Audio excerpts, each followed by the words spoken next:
Mesdames et messieurs, chers frères et sœurs russes, aujourd'hui, j'ai une très grande annonce à révéler au monde entier.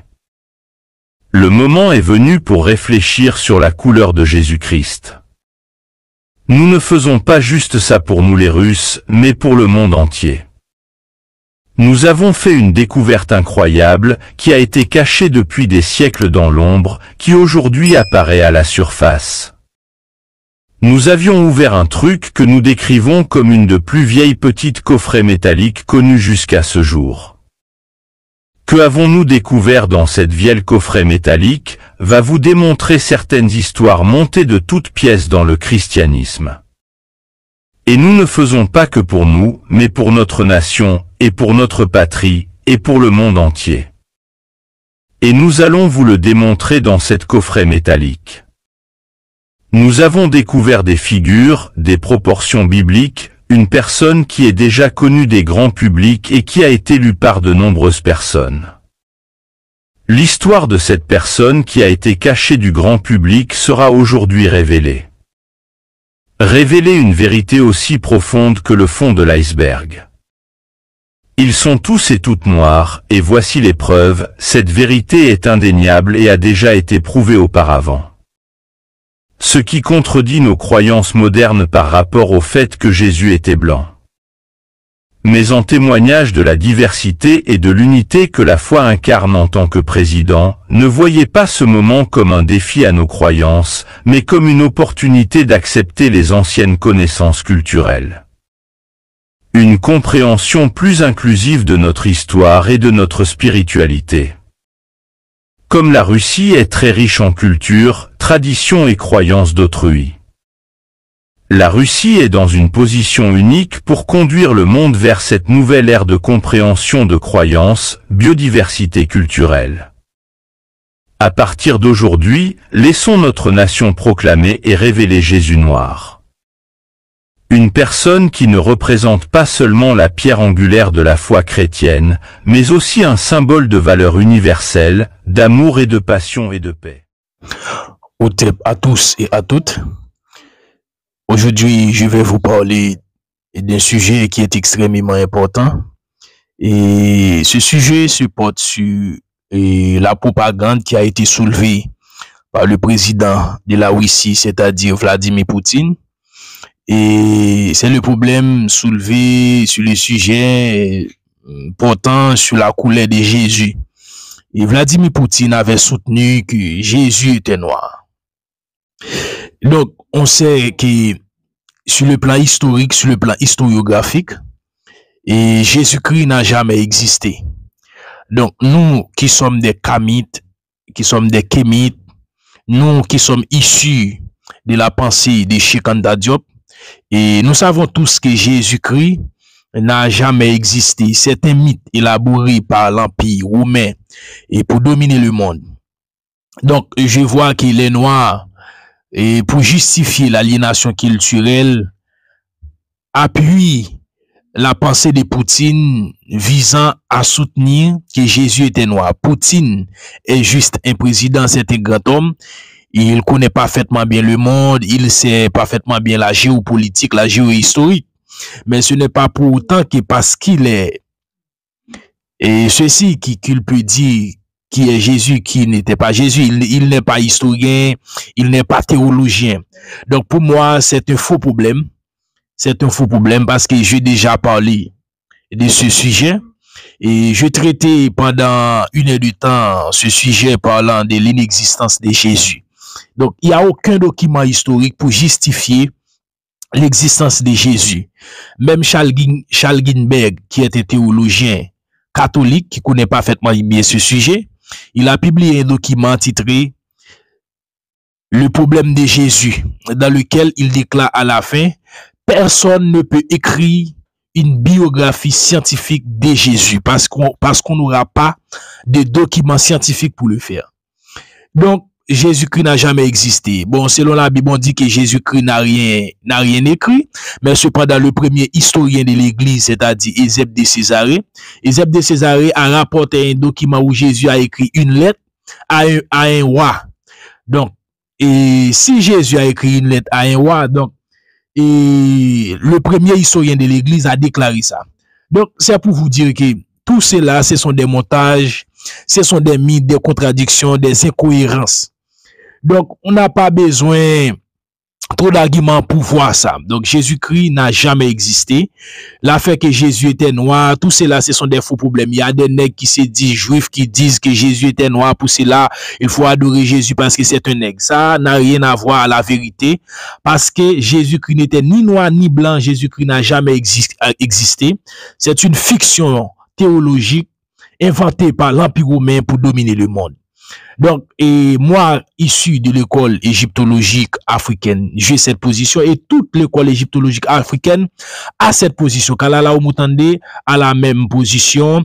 Donc, je vais vous faire voir un bout de vidéo de Jean-Charles Govy-Gomez où il parle de ce problème. Il a dit que le fait de dire que Jésus était noir, c'est un faux problème soulevé par les Européens et ce faux problème n'aura aucune solution. Donc, regardez la position de Jean-Charles Govy-Gomez et qui appuie ma position. Regardez ça.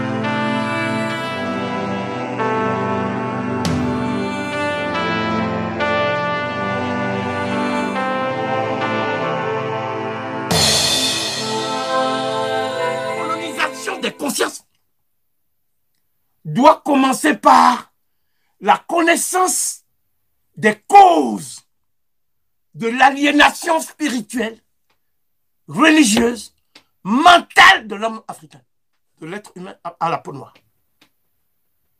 Les causes.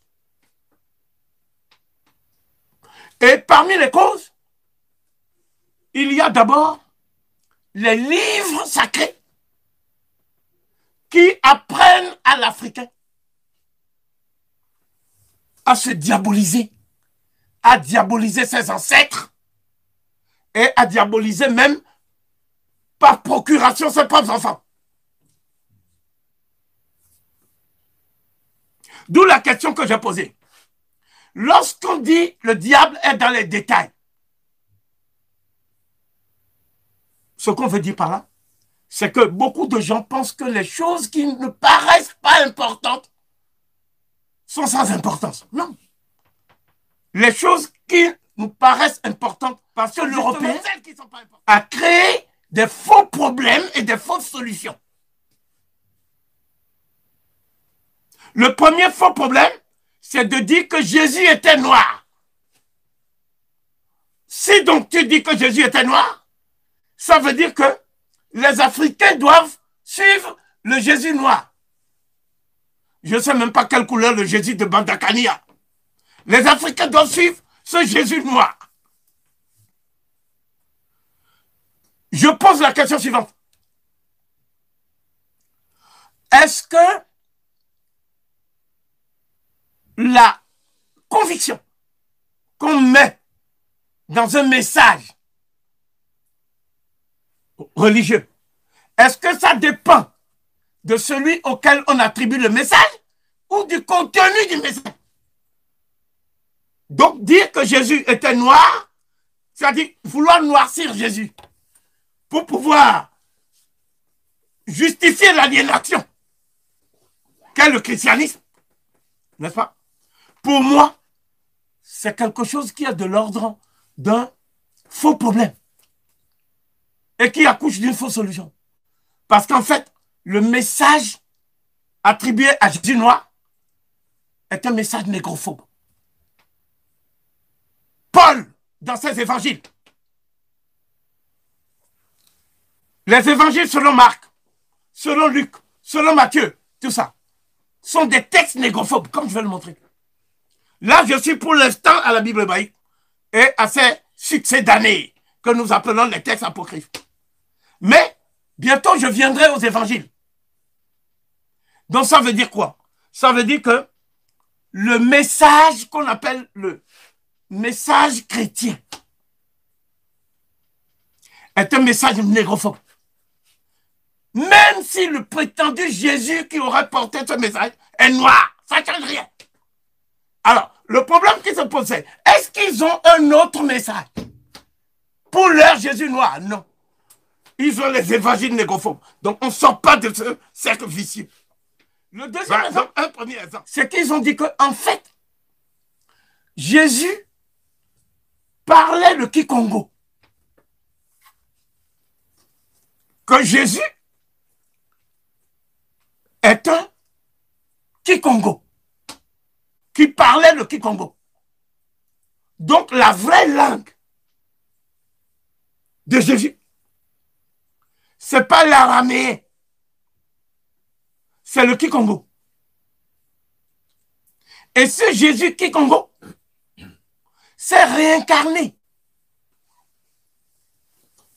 dans la mesure où il participe de l'essence du Saint-Esprit en Kibangu. Et que Kibangu, en réalité, c'est le Saint-Esprit qui est revenu par la volonté du Fils de Dieu, qui lui-même était Congo. Tu vois? Donc, là, je dis ceci. Voilà. Là, je vais être très clair. Est-ce que les évangiles sont en Kikongo? Supposons même que Kibangu soit Jésus ou le Saint-Esprit. Peu importe ce qu'ils disent. D'ailleurs, ce n'est même pas mon problème. Où sont les évangiles de Kibangu? Rien qu'en Kikongo pour nous expliquer c'est qui Jésus. Hein? Ils ont dit non, il a une église. J'ai dit ah bon? Ils ont dit oui. J'ai dit comment s'appelle l'église? Ils ont dit Kibanguiste. Et que cette église est actuellement en RDC en Kamba. J'ai dit mais cette église réclame de quoi? Ils ont dit protestantisme. J'ai dit je suis désolé, si cette église est protestante, c'est qu'elle est donc pour la doctrine de Luther et de Calvin, qui sont racistes et négophobes eux aussi. Vous, pourquoi vos Jésus-là ne sont pas avec des textes? Donnez les évangiles selon les Congos. Moi, je n'ai pas vu ça. Je connais l'évangile selon Bandakani. Mais les évangiles selon les Congos, moi, je ne connais pas. Enoch est un personnage légendaire. Enoch, des documents basés sur des mythes comme la Bible.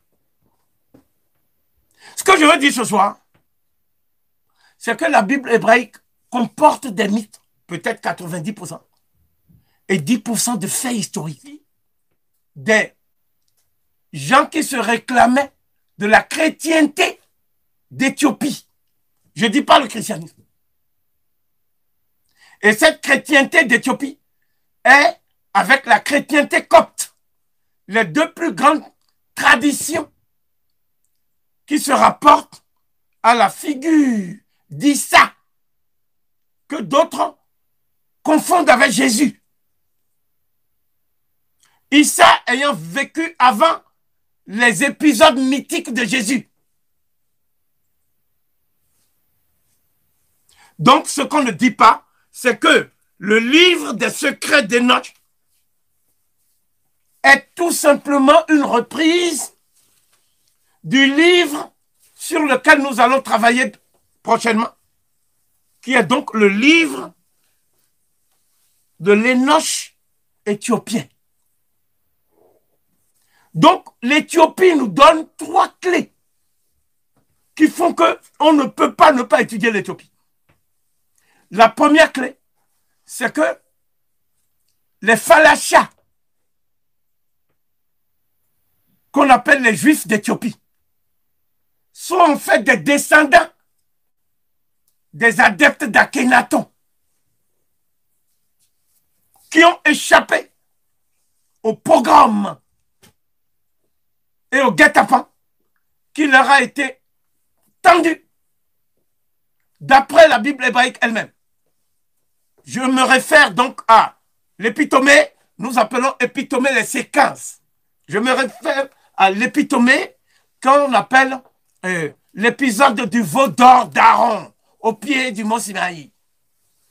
Donc je dis que les Falachas sont des rescapés de l'épisode du veau d'or d'Aaron au pied du mont Sinaï, où les Lévites ont donc massacré les adeptes d'Akhenaton, ont pris leurs biens jusqu'à l'or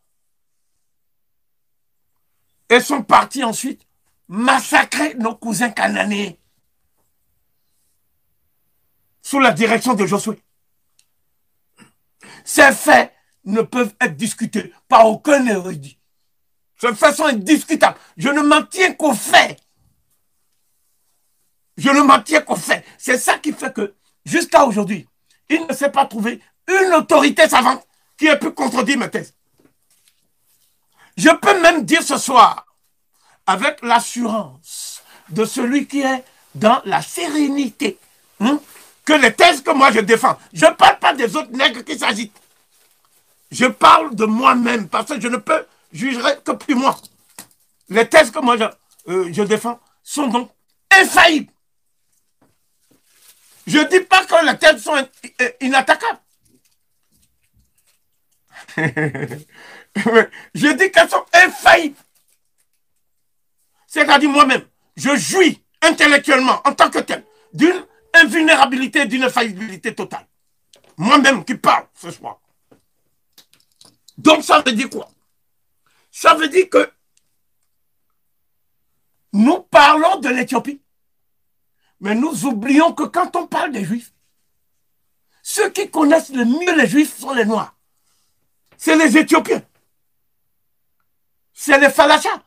Parce qu'ils ont vécu en symbiose avec les Juifs depuis la cité de l'horizon d'Aton, Akhet-Aton, où Akhenaton a voulu faire la réforme de la religion monothéiste ancestrale d'Osiris. Le deuxième fait capital dont l'Éthiopie est la clé, c'est qu'on ne peut jamais comprendre les origines de la chrétienté sans passer par l'Éthiopie et l'Égypte. C'est pour ça que Marcus Garvey a dit que notre Dieu n'est pas le Dieu d'Abraham, d'Isaac et de Jacob, mais c'est le Dieu qui a élevé l'Égypte et l'Éthiopie au firmament de l'éternité. Marcus Garvey a parlé comme ça. Après, on a dit que Marcus Garvey est le prophète d'une religion qui a été créée par un juif qui s'appelle Salomon. Ça, c'est n'importe quoi.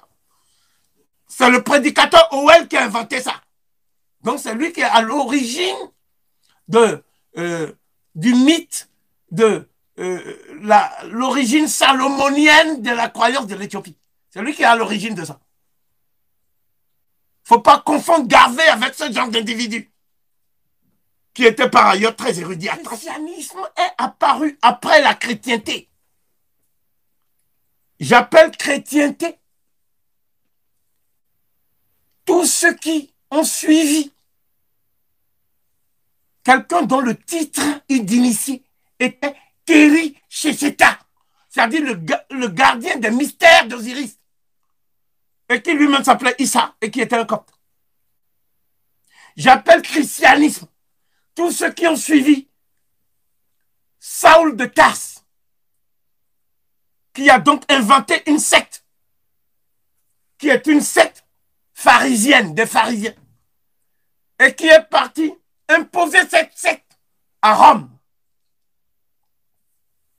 en profitant de la faillite qu'a constitué l'invasion des barbares sous Odoacre et la conversion forcée de l'empereur Constantin. Le troisième fait capital, c'est que c'est de l'Éthiopie qu'est sorti le souffle d'une croyance que dont plus personne ne parle, et qui est à la base d'un des courants du panafricanisme contemporain. Et ça s'appelle l'éthiopianisme. L'éthiopianisme. C'est quoi l'éthiopianisme?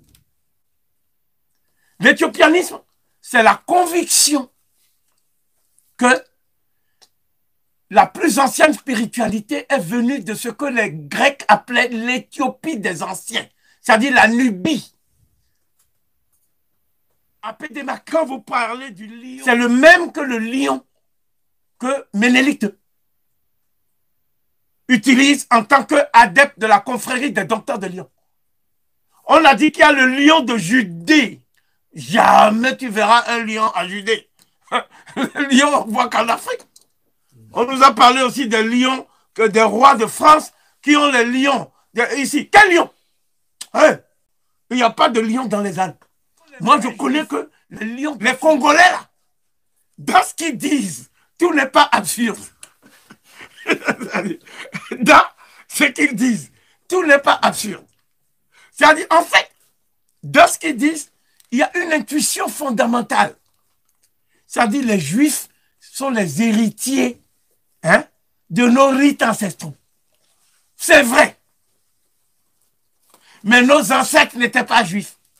Voilà ma position. Au lieu de chercher à étudier les survivances des rites Congo chez les juifs, ils disent que eux sont les vrais juifs et que la vraie hymne biblique hébraïque, c'est eux. J'ai dit, montrez alors votre texte. Ils disent que leur texte, écoutez bien, ils disent que leur texte est un texte qui est perdu. Mais pourquoi? Pourquoi? Ils ont dit non. Parce que eux, ils sont une des 12 tribus perdues d'Israël. Waouh! Donc, j'ai dit, vous cherchez maintenant. Vous cherchez maintenant. Même la petite fille, c'est-à-dire ma logique rigoureuse, et puis elle souffre comme ça. Comment un homme peut être aussi dur?